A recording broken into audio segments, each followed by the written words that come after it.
देश की सत्ता पर नरेंद्र मोदी के आते ही सबसे पहले किसानों ने ही सड़क पर उतरकर मोर्चा खोलने का काम किया था। जनवरी 2015 में नरेंद्र मोदी सरकार भूमि अधिग्रहण कानून में बदलाव के लिए अध्यादेश लेकर आई थी, जिसके खिलाफ देश भर में किसान सड़क पर उतर आए थे। मोदी सरकार ने इस अध्यादेश को लोकसभा में पास भी करा लिया था, लेकिन किसान आंदोलन इतना ज्यादा बढ़ गया था कि सरकार को बैकफुट पर आना पड़ा था।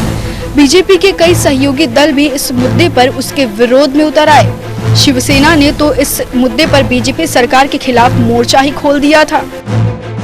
तमिलनाडु के किसान 2017 में कर्ज माफी, सूखा राहत पैकेज और सिंचाई संबंधी समस्या समाधान के लिए कावेरी प्रबंधन बोर्ड के गठन की मांग को लेकर दिल्ली के जंतर मंतर पर महीनों तक धरने पर बैठे थे।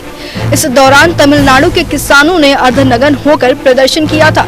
कांग्रेस नेता राहुल गांधी ने भी इन किसानों के प्रदर्शन में शामिल होकर अपना समर्थन दिया था। इसे लेकर देश के तमाम किसान संगठन उनके समर्थन में खड़े हुए थे, लेकिन बाद में तमिलनाडु के मुख्यमंत्री ई पलानीस्वामी द्वारा आश्वासन मिलने के बाद धरना खत्म कर दिया गया था। भारतीय किसान यूनियन के नेतृत्व में हजारों किसानों ने हरिद्वार से दिल्ली तक पैदल किसान क्रांति यात्रा निकाली थी। इस दौरान किसानों की मांग गन्ना बकाया से लेकर स्वामीनाथन रिपोर्ट को लागू करने सहित कई मांग शामिल थी।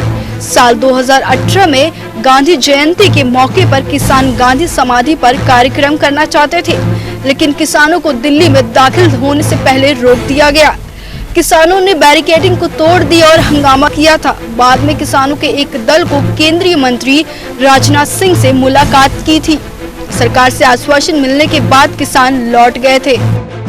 साल 2018 के नवंबर महीने में अखिल भारतीय किसान संघर्ष समन्वय समिति के बैनर तले देश के 2008 जन संगठनों से जुड़े किसानों ने दिल्ली के रामलीला मैदान से संसद तक विशाल रैली निकाली थी।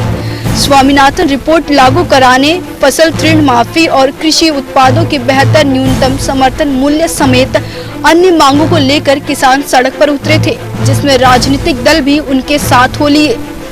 कांग्रेस, आम आदमी पार्टी, एनसीपी, वाम दल समेत कई दल के नेता जंतर मंतर से संसद तक किसानों के मार्च को समर्थन देने पहुंचे थे।